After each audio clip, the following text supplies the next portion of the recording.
The rain drummed against the tall windows of Highgrove House as Captain James Mitchell stood at attention in the grand hallway. His red uniform was perfectly pressed, every button gleaming under the crystal chandelier. For 15 years he had served as a royal guard, protecting the most precious treasures of the British crown. Today, however, his mission was different and deeply personal. James held a leather folder in his white-gloved hands. Inside were official documents that would change everything. The papers bore the royal seal and contained orders that even he found hard to believe. After months of investigation, the royal household had discovered something shocking about Queen Elizabeth's most precious tiara, the one she wore on her wedding day and cherished until her death. The tiara had mysteriously disappeared from the royal collection 3 weeks after the Queen's funeral. Initially, palace officials assumed it was simply misplaced during the sorting of her personal effects.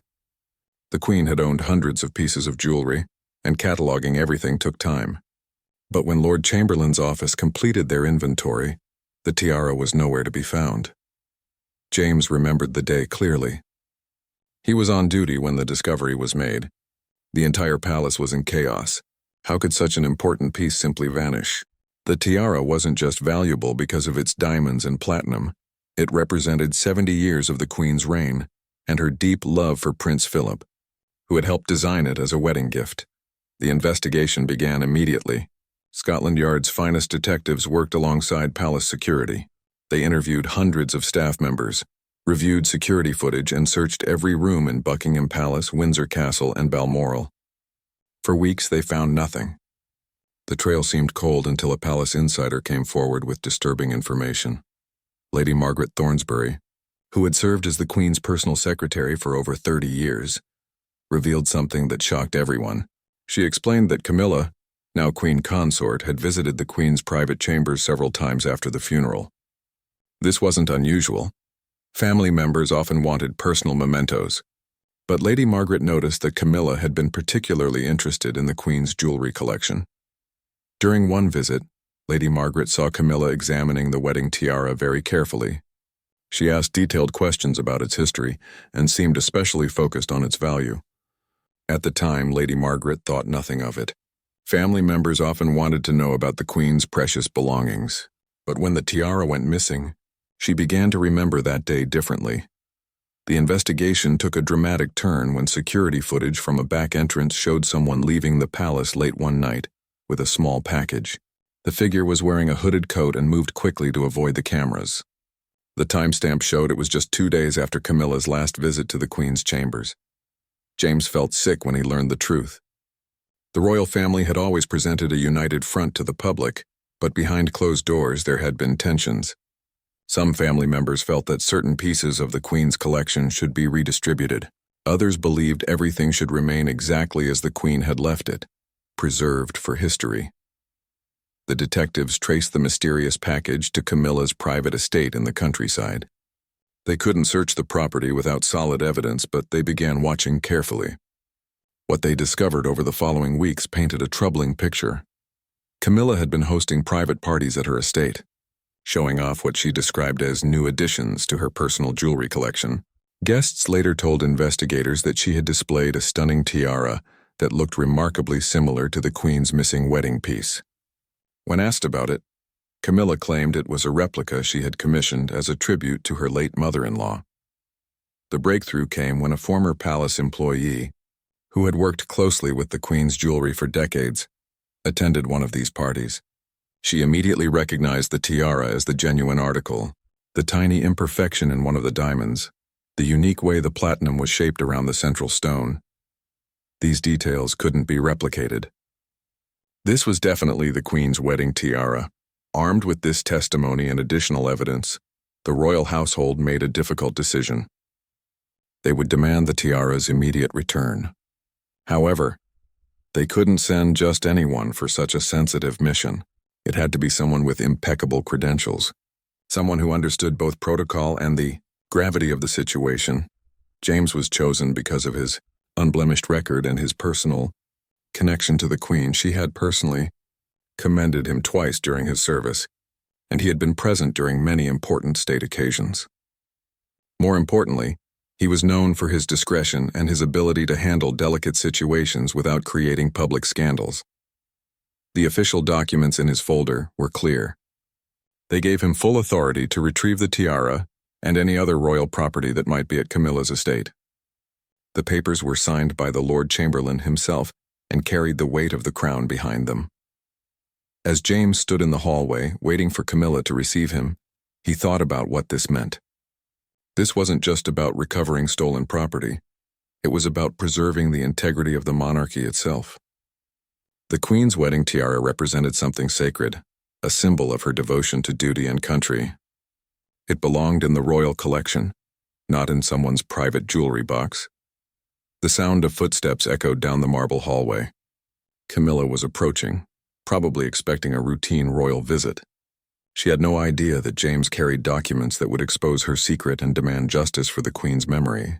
The next few minutes would determine whether this matter could be resolved quietly, or whether it would explode into a scandal that could rock the royal family to its core. James straightened his shoulders and prepared for the most important confrontation of his career. Camilla entered the hallway with a warm smile, her silk dress rustling softly against the polished floor. She appeared completely at ease, as if this were just another routine royal visit. Her jewelry sparkled in the afternoon light streaming through the tall windows. Pearl earrings, a gold bracelet, and notably, a diamond brooch that James didn't recognize from any official royal collection. "Captain Mitchell, how lovely to see you," Camilla said, extending her hand gracefully. "I wasn't expecting anyone from the palace today. Is everything quite all right?" James bowed respectfully but maintained his formal posture. "Your Majesty, I come on official business from the Lord Chamberlain's office. There are matters of significant importance that require immediate attention." Something in his tone made Camilla's smile falter slightly. She had known James for years through various royal functions, and she had never heard him speak with such gravity. Her eyes moved to the leather folder in his hands, and James noticed her fingers tighten slightly around her pearl necklace. "Of course," she replied, though her voice carried a new note of caution. "Please come into the drawing room. We can speak privately there." The drawing room was elegantly furnished with antique furniture and priceless artwork. Family photographs lined the mantelpiece, including several with the late Queen. James noticed that Camilla positioned herself near the fireplace, perhaps seeking the psychological comfort of familiar surroundings. She gestured for him to sit, but he remained standing. "Your Majesty, I'm here regarding missing items from the late Queen's personal collection," James began, his voice steady and professional. "Specifically, we're investigating the disappearance of Her Majesty's wedding tiara." Camilla's face went pale, but she maintained her composure. "The wedding tiara? I'm afraid I don't understand. Surely all of Elizabeth's jewelry is being properly catalogued by the appropriate staff." James opened his leather folder and removed the first document. "The tiara disappeared from the royal collection 3 weeks after the Queen's funeral. Our investigation has led us to believe it may be here, at your estate." "That's absolutely ridiculous," Camilla said, her voice rising slightly. "I would never take anything that didn't belong to me. How dare you suggest such a thing?" But James had been trained to read people, and he could see the fear in her eyes. Her hands were trembling slightly, and she kept glancing toward the stairs that led to the upper floors of the house. Those tells suggested guilt, and James felt increasingly confident that they were on the right track. "Your Majesty, several witnesses have come forward," James continued calmly. "They attended gatherings here where you displayed what you described as a replica tiara. However, one witness, a former palace employee with extensive knowledge of the Queen's jewelry, has positively identified it as the genuine article." Camilla sank into a chair, her defiant posture crumbling. For a long moment she said nothing, staring at her hands. When she finally looked up, her eyes were filled with a mixture of shame and desperation. "You don't understand," she whispered. "Elizabeth left me nothing personal, nothing meaningful. After all these years, after becoming part of this family, she gave me no token of acceptance, no sign that I truly belonged." James remained silent, allowing her to continue. He had learned that people often revealed more when they felt compelled to justify their actions. "That tiara," Camilla continued, her voice growing stronger, "it represented everything I thought I would never have. The respect, the history, the acceptance. When I saw it there, alone in her chambers, I thought maybe it was meant for me. Maybe it was her way of finally acknowledging me as family. But you knew it wasn't meant for you, James said gently. The tiara is part of the royal collection. It has historical significance beyond any personal meaning. Camilla stood up abruptly, anger flashing in her eyes. Historical significance? Do you know what it's like to spend decades being treated as an outsider? To have the British public hate you? To be constantly compared to a ghost? I gave my life to this family, and I received nothing but criticism and cold shoulders. James could see the years of frustration and hurt pouring out of her. Despite his duty, he felt a moment of sympathy. The royal family's dynamics were complicated, and he knew that Camilla's integration had been difficult. But sympathy couldn't change his mission. Your Majesty, I understand this situation is emotionally complex, James said. However, my orders are clear. I'm here to retrieve the tiara and return it to its rightful place in the royal collection. Camilla began pacing the room, her heels clicking sharply against the hardwood floor. And if I refuse, what then? Will you arrest me? Drag me away in handcuffs? Can you imagine what the press would do with that story? James had anticipated this question. Your Majesty, we hope this matter can be resolved discreetly. No one wants a public scandal. However, I am authorized to search this property if necessary, and we do have the legal authority to recover stolen royal property. The word stolen hit Camilla like a physical blow. She stopped pacing and stared at James with a mixture of shock and rage. Stolen? How dare you use that word? I am part of this family. I am Queen Consort of England, which is exactly why the situation is so serious, James replied firmly. Your position makes the theft even more problematic. The integrity of the crown depends on trust, and that trust has been broken. Camilla collapsed back into her chair, the fight seeming to drain out of her. For several minutes, the only sound was the ticking of an antique clock on the mantelpiece. James remained perfectly still, waiting for her decision. I never meant for it to go this far, she finally said, her voice barely above a whisper. I thought I could keep it for a while just to feel connected to her. I planned to return it eventually. Where is the tiara now? James asked. Camilla hesitated, then pointed toward the ceiling. It's in my private study upstairs, locked in a safe. James felt relief wash over him. The tiara was here, and Camilla seemed ready to cooperate. But he also knew this was just the beginning. Retrieving the tiara would be relatively simple, compared to managing the aftermath of this situation. James followed Camilla up the grand staircase, their footsteps muffled by the thick burgundy carpet. The walls were lined with portraits of various royal family members, their painted eyes seeming to watch the unusual procession. Camilla moved slowly, as if each step was taking her closer to an inevitable judgment. The private study was an intimate room filled with personal photographs, books and memorabilia from Camilla's years in the royal family. Sunlight filtered through lace curtains, casting delicate patterns on the Persian rug. In the corner stood an imposing Victorian safe, its black metal surface reflecting the afternoon light. I need you to understand something, Camilla said as she approached the safe, her fingers hovering over the combination dial. When I took the tiara, I wasn't thinking clearly. The grief, the pressure, the constant scrutiny, it all became overwhelming. James watched her carefully, noting how her hands shook as she began turning the dial. The clicks of the mechanism seemed unnaturally loud in the quiet room. He could see that this was genuinely difficult for her, but his duty remained clear. The combination was Elizabeth's wedding anniversary, Camilla said with a bitter laugh. Even my safe combination reminded me that I would never be her, that I would always be the second choice, the replacement nobody wanted. The safe door swung open with a heavy creak. Inside, nestled in a custom velvet-lined box, was the Queen's wedding tiara. Even in the dim light of the safe, the diamonds sparkled magnificently. James felt a surge of emotion seeing the precious piece that had adorned Queen Elizabeth on one of the happiest days of her life. But as Camilla reached for the tiara box, James noticed something else in the safe that made his blood run cold. There were other jewelry boxes, several of them. His trained eye immediately recognized the royal insignia on some of the containers. Your Majesty, James said carefully, what are those other items?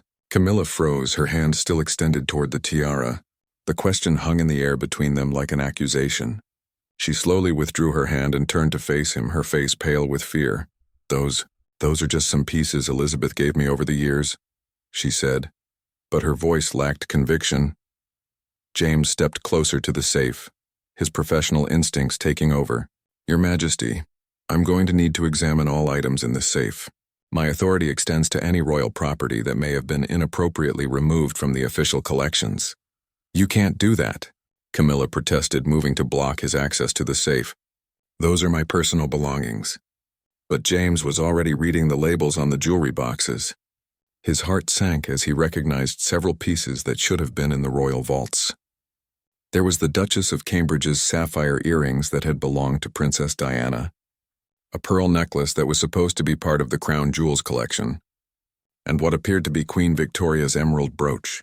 Your Majesty, these items are all part of official royal collections. They cannot be stored in your private safe, James said, his voice growing stern. Camilla began to panic. You don't understand. I was protecting them. After Elizabeth died, there was so much chaos, so many people going through her things. I took them to keep them safe. Safe from whom? James asked. The items would have been properly secured in the royal vaults where they belong.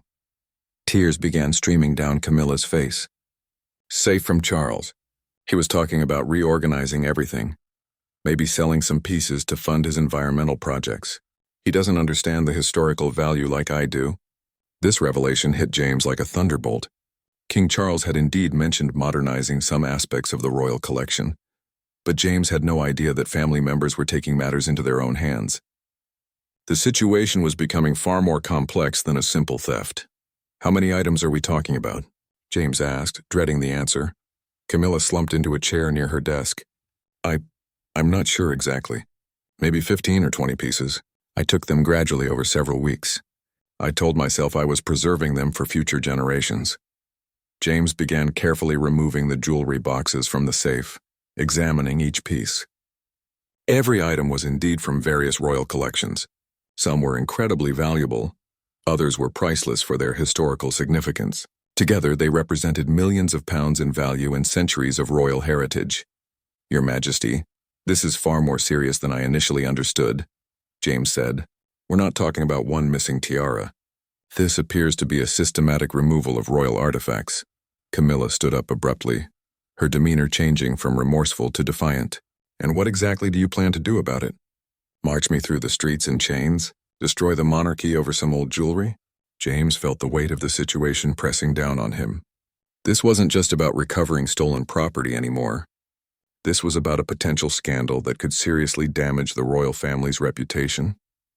The king's wife had systematically taken valuable items from the royal collection. The media would have a field day with such a story. Your Majesty, my immediate concern is securing these items and returning them to their proper place, James replied. However, I'm certain that this matter will require immediate attention from the highest levels of the palace hierarchy. You mean Charles? Camilla said bitterly. You're going to tell my husband that his wife is a thief. I mean that this situation needs to be addressed properly and discreetly, James corrected. But yes, His Majesty will need to be informed. Camilla walked to the window and stared out at her garden. Do you know what the most ironic part of all this is? I genuinely thought I was helping. I thought I was being a good guardian of Elizabeth's legacy. Instead, I've probably destroyed any chance of people ever respecting me. James continued cataloging the items from the safe, but he found himself feeling genuinely sorry for Camilla. Her actions were clearly wrong, but her motivations seemed to come from a place of insecurity and a genuine, if misguided, desire to protect the royal heritage. Your Majesty, how this situation is handled moving forward will depend largely on your cooperation now, James said. If you help me recover everything and work with the palace to resolve this quietly, it may be possible to minimize the damage. Camilla turned back to him, a glimmer of hope in her eyes. You mean there might be a way to fix this without destroying everything? I can't make any promises, James replied honestly, but full cooperation and complete honesty about what was taken and why will certainly be viewed more favorably than continued resistance. Camilla nodded slowly, seeming to come to a decision. There are more items. Not here. I was too afraid to keep everything in one place. Some pieces are in my London residence, others at my country house in Scotland. James felt his heart sink even further. This was growing into an investigation that would require weeks to resolve completely. The secure telephone in Camilla's study crackled to life as James placed an encrypted call directly to Buckingham Palace. His hands trembled slightly as he held the receiver. In 15 years of service, he had never faced a situation this delicate or potentially explosive. The palace operator connected him immediately to Lord Pemberton, the Lord Chamberlain himself. "Sir, this is Captain Mitchell reporting from Queen Consort's estate," James said formally. "The situation is significantly more complex than initially anticipated. I need immediate guidance on how to proceed." Lord Pemberton's voice was grave through the encrypted line. "Captain, are you saying the tiara has not been recovered?" "The tiara has been located and secured, sir. However, we've discovered approximately 20 additional items from various royal collections. The Queen Consort has admitted to removing them from palace properties over several weeks following her late Majesty's death." The silence on the other end of the line lasted nearly 30 seconds. James could hear papers rustling and muffled conversations in the background as the magnitude of the situation became clear to the palace hierarchy. "Captain Mitchell," Lord Pemberton finally said, his voice tight with barely controlled stress, "you are to secure all items immediately. Under no circumstances is anyone else to learn of this discovery until we determine how to proceed." "Is the Queen Consort being cooperative?" James glanced at Camilla, who was sitting quietly in her chair, tears still streaming down her face. "She appears to understand the gravity of the situation, sir. She has indicated there may be additional items at other properties." "Dear God," Lord Pemberton muttered. "Captain, I need you to remain at the estate. Do not allow anyone to enter or leave until further notice. I'm dispatching a specialized team to assist with cataloging and securing all items. His Majesty must be informed immediately." The call ended, leaving James alone with Camilla in the increasingly tense atmosphere of the study. She looked up at him with red-rimmed eyes, clearly having overheard at least parts of the conversation. "They're sending a team," she said flatly. "This is really happening, isn't it? My life as I know it is over." James felt genuinely conflicted. His duty was clear, but he couldn't help feeling sympathy for a woman who seemed to have made terrible decisions during what was obviously an emotionally difficult time. "Your Majesty, the next few hours will be crucial. Complete honesty about the location of all items will be essential." Camilla stood up slowly and walked to her desk, pulling out a leather-bound notebook. "I kept a record," she admitted quietly. "I told myself it was temporary, that I would return everything eventually. I documented each piece I took, where I placed it, and my reasoning at the time." She handed James the notebook, and as he opened it, his heart sank further. The meticulous record showed that Camilla had been systematically removing items for nearly 2 months.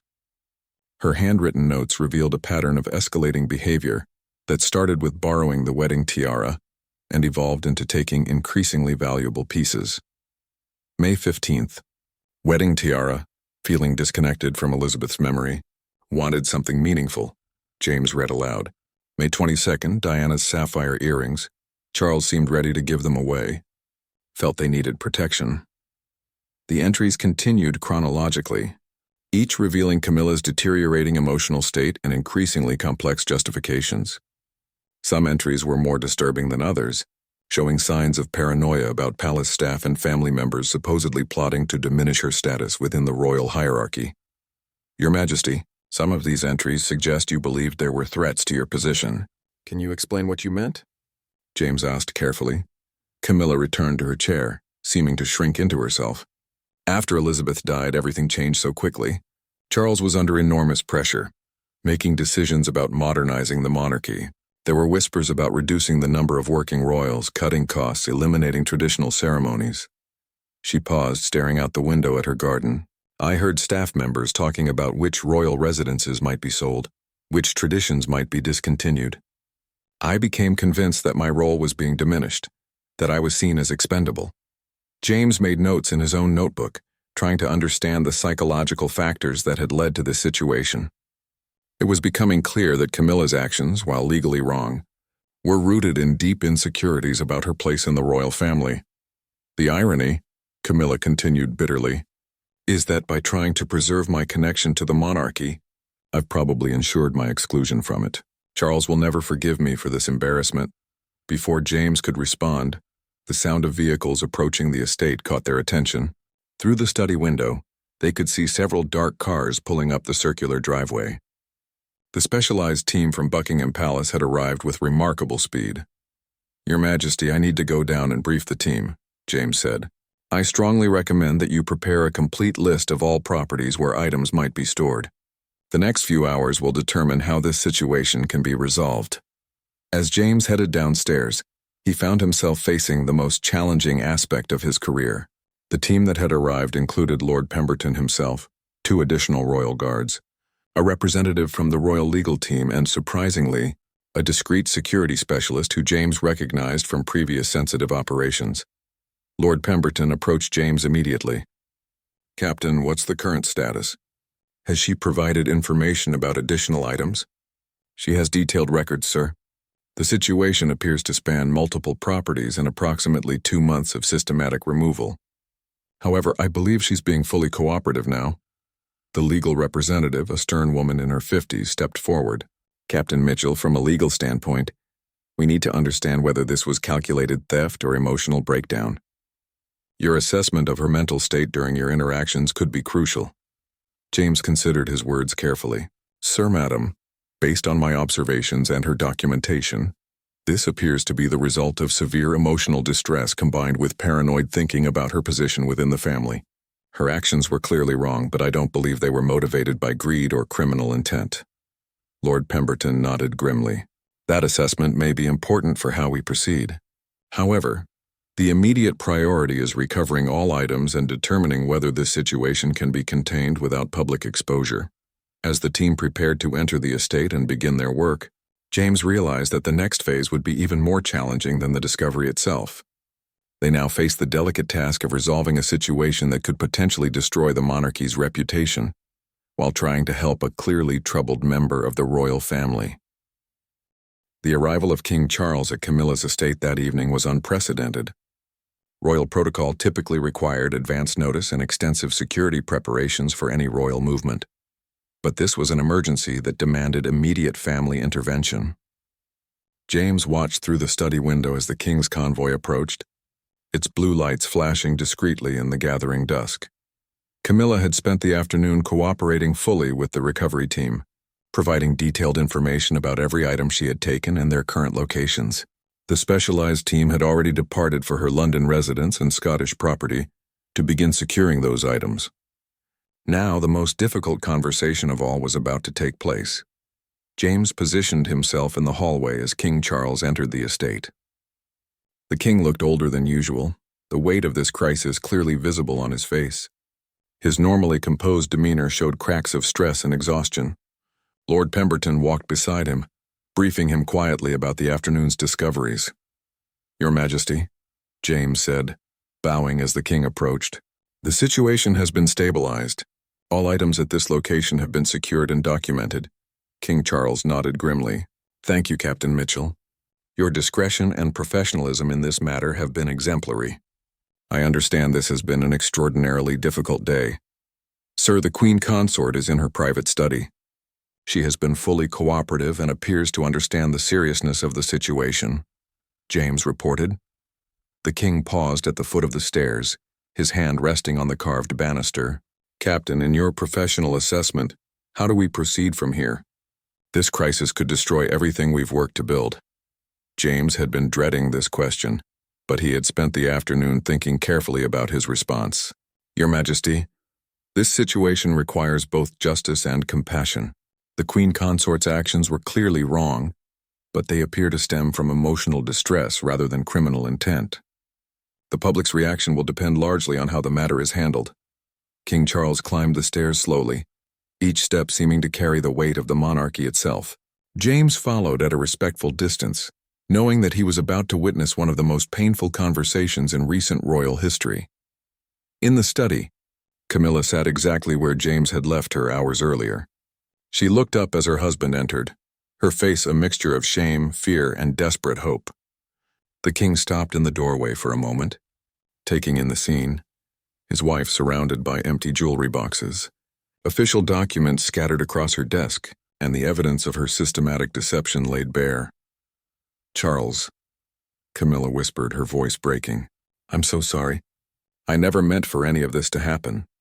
The king entered the room and closed the door behind him, leaving James positioned outside as a discreet guard.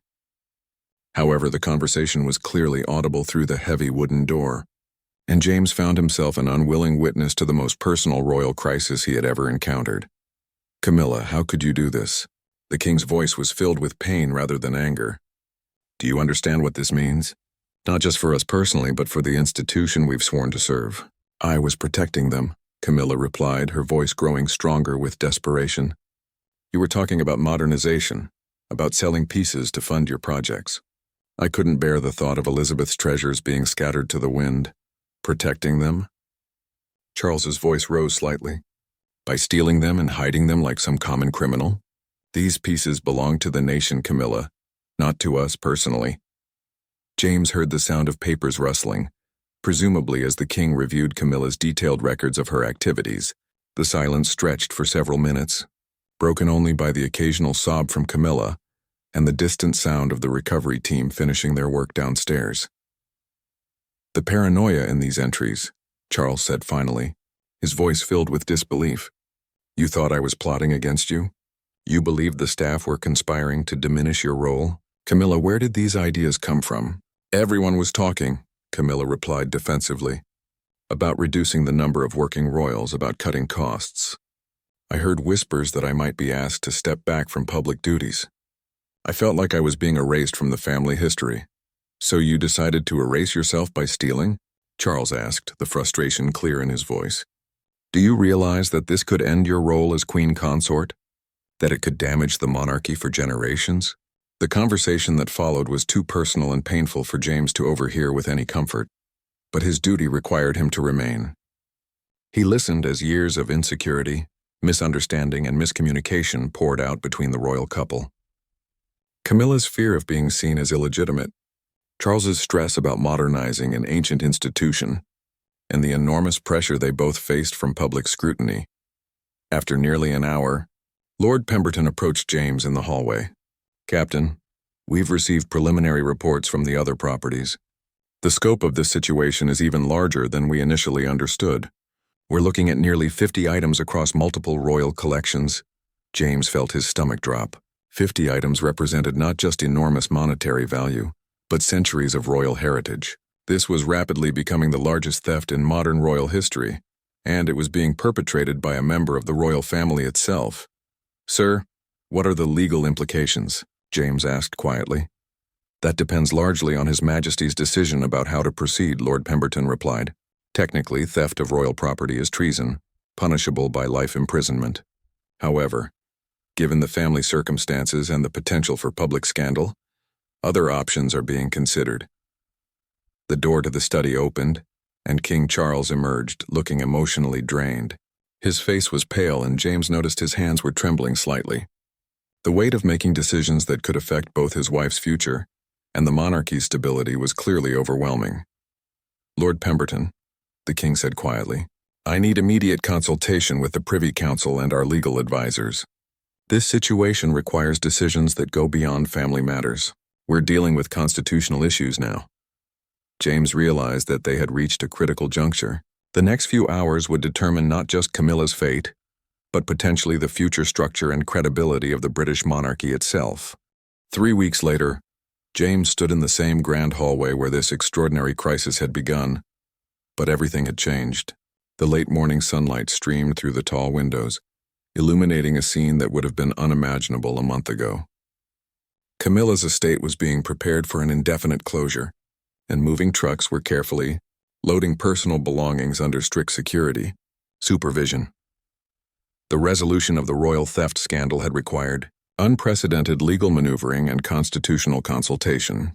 After emergency meetings with the Privy Council, senior legal advisors, and representatives from Parliament, a unique solution had been crafted that protected both the monarchy's integrity and addressed the serious nature of Camilla's actions.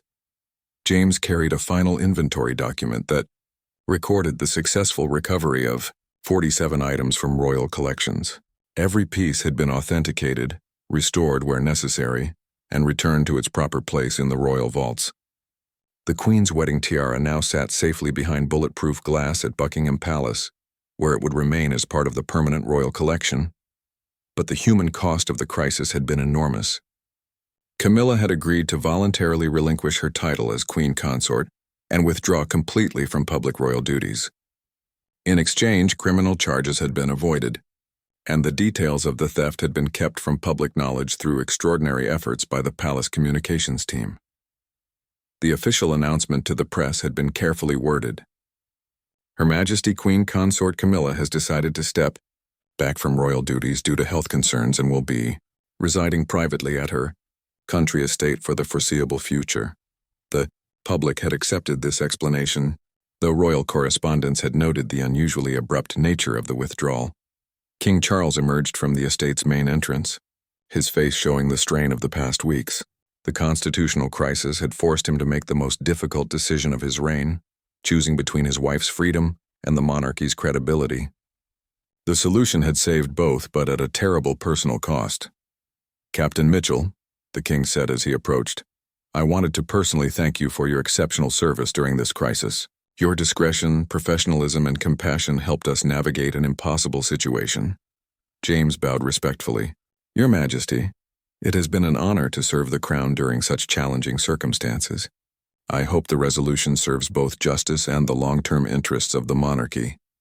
The king paused, looking back at the estate where his wife was completing her own painful preparations. "Captain, in your years of service, have you ever encountered a situation where doing the right thing felt so wrong?" It was an unprecedented question for a monarch to ask a guard, but these had been unprecedented circumstances. James considered his response carefully. "Your Majesty, sometimes protecting the institution requires sacrifices that test our personal loyalties. History will judge that you chose duty over personal comfort." Through the estate's windows, James could see Camilla moving slowly through the rooms she would soon leave forever. Her agreement to voluntary exile had been the key component of the resolution, but James knew the emotional toll was enormous. She would live comfortably but in complete privacy, cut off from the royal life she had struggled so hard to join. Lord Pemberton approached with a secure briefcase containing the final legal documents that formalized the resolution. "Your Majesty, the last of the paperwork has been completed. The Attorney General's office has confirmed that all legal requirements have been satisfied.